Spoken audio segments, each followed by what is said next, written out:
నమో శ్రీనివాసాయ నమః. నమో వెంకటేశాయ నమః. అందరికీ నమస్కారం అండి. ప్రతిరోజు రాశి ఫలితాలు తెలుసుకోవడానికి ఇంకా మన ఛానల్ సబ్స్క్రైబ్ చేసుకోకపోతే ప్లీజ్ సబ్స్క్రైబ్ చేసుకోండి. లైక్ చేసి మీ పూర్తి సపోర్ట్ మన శ్రీనివాస ఛానల్ కి ఇవ్వండి. ఈ వారం రాశి ఫలితాలలో గోచార్య రీత్యా వృషభ రాశి వారు ఎటువంటి శుభాశుభ ఫలితాలను పొందుతారో తెలుసుకోవడానికి ఈ మన వీడియోని ఎక్కడా స్కిప్ చేయకుండా చివరి వరకు చూడండి.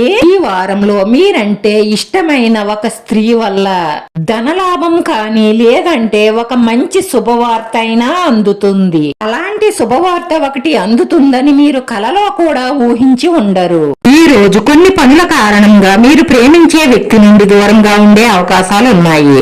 మీ ప్రేమ జీవితం విచ్ఛిన్నం అయి ఉంటే మళ్ళీ తిరిగి మీ జీవితంలోకి ప్రేమ వస్తుంది.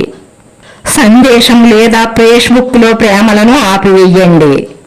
ఎందుకంటే అలాంటి ప్రేమల్లో మోసాలే ఎక్కువగా ఉంటాయి. రాజకీయాలతో సంబంధం ఉన్న వ్యక్తులకు ఈ రోజు మంచి రోజుగా ఉంటుంది.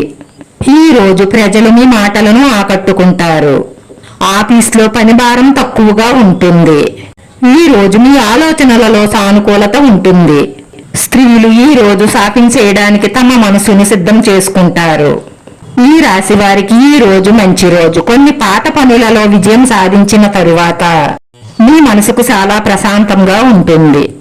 ఈ రాశికి చెందిన వివాహితులు ఒకరితో ఒకరు అద్భుతమైన సమయాన్ని గడుపుతారు. మీరు కొన్ని రోజులుగా అనారోగ్య సమస్యతో బాధపడుతున్నట్లయితే ఈ రోజు కొంత ఉపశమనం కలుగుతుంది. ఈ రోజు కోర్టు వ్యవహారాలలో విజయం సాధిస్తారు. ఈ రోజు చాలా లాభదాయకంగా ఉంటుంది. ఈ రోజు మీ భాగస్వామిపై నమ్మకం ఉంచండి. మీ సంబంధంలో మరింత బలం ఏర్పడుతుంది. వీలైనంత వరకు మీ భాగస్వామి మాట తీసుకున్న తర్వాతే ప్రారంభిస్తే ఏ పనిలోనైనా సరే విజయం తప్పకుండా సాధిస్తారు. ఈ రోజు మీ కార్యాలయంలో చాలా జాగ్రత్తగా ఉండాలి. మీరు తీసుకున్న ఏదైనా తప్పుడు నిర్ణయం మిమ్మల్ని చాలా కలవరపెడుతుంది. ఈ రాశి వారికి న్యాయపరమైన అడ్డంకులన్నీ తొలగిపోతాయి. మీ ఆగిపోయిన డబ్బు కోసం తప్పకుండా ప్రయత్నం చెయ్యండి. మీ పని విస్తరిస్తుంది. ఇతరుల పనిలో జోక్యం చేసుకోవడం మానేయండి. కష్టపడే మీ మనస్తత్వం వల్ల మీ కుటుంబ సభ్యుల అదృష్టం వల్ల శుభవార్త అందుతుంది. ఆ శుభవార్త విన్న వెంటనే విష్ణు సహస్రనామాన్ని పారాయణం చెయ్యండి. అలా చేస్తే మీకు శుభవార్తలు వస్తూనే ఉంటాయి. శుభాలు కలుగుతూనే ఉంటాయి. మీకు ఎటువంటి ఈర్ష, నరదృష్టి, నరగోళ లాంటివి తగలకుండా ఉంటాయి. మీకు వీలుంటే విష్ణాలయంలో కానీ, వేణుగోపాల స్వామి గుడిలో కానీ, వెంకటేశ్వర స్వామి ఆలయంలో కానీ తులసిమాల సమర్పించి అర్చన చేయించుకోవడం వల్ల మీకు అన్ని శుభాలే కలుగుతాయి. ఇంట్లో ఉన్న నెగటివ్ ఎనర్జీ అంతా పారిపోవడంతో పాటు మీకున్న కష్టాలను కూడా తీసుకుపోతుంది. మీరు చేపట్టిన ప్రతి కార్యక్రమాన్ని పూర్తి చెయ్యగలుగుతారు.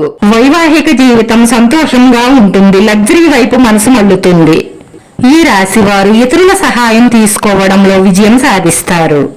మీరు మీ కోపాన్ని నియంత్రించుకోవడం నేర్చుకుంటే ప్రతి పనిలోనూ విజయం ఉంటుంది. కుటుంబ బాధ్యతలు పెరుగుతాయి. జీవించడం చాలా బాధాకరంగా ఉంటుంది. తోబుట్టువుల మద్దతు లభిస్తుంది. ఈ రోజు ఈ రాశి వారి అదృష్ట సంఖ్య 2. ఈ రోజు ఈ రాశి వారికి కలిసొచ్చే రంగు తెలుపు రంగు. ఈ రాశి వారి పరిహారంలో ఈ వారంలో మీకు వీలైన రోజు ఆలయానికి వెళ్ళినప్పుడు విష్ణు సహస్రనామాన్ని 18 సార్లు పారాయణం చెయ్యడం వల్ల మీకు వస్తున్న ఆటంకాలన్నీ తొలగి మనసులో ఉన్న కోరికలన్నీ నెరవేరడమే కాకుండా మానసిక ప్రశాంతత లభిస్తుంది. వీడియో నచ్చితే లైక్ చేయండి, షేర్ చేయండి. మీ లైక్ మాకు ఎంతో విలువైంది. మీరు లైక్ చేయడం వల్ల ఈ వీడియో కొంతమందికి చేరుతుంది. మన శ్రీనివాస ఛానల్ ఆదరించండి. అందరికీ ధన్యవాదాలండి. నమో వెంకటేశాయ నమః.